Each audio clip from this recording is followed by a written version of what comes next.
Saudara-saudara sekalian, saya nak bagi tip pada pagi ni bagus untuk kita yang memanglah semua nak jaga supaya tak cepat tua, awet muda ni. Tapi kita tahu tak apa dia makanan yang speed up ataupun mempercepatkan proses penuaan ni, yang selalu kita berdepan tapi kita lupa. Nombor satu, aiskrim.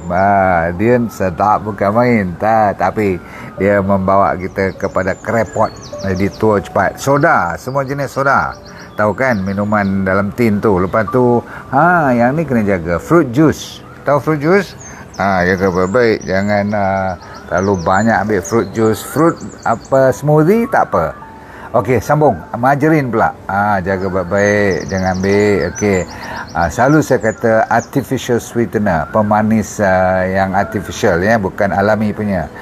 Muffin, siapa-siapa daripada budak sampai orang tua pun masih suka muffin, ataupun jenis-jenis donat semua ni, bagel ni, ya Allah, hai, cepat tua babe.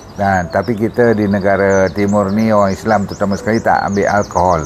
Kalau you ambil alkohol, lagi cepat, termasuklah merokok, lagi cepat tua. So cuba-cubalah kita hindarkan semua ni. Bye.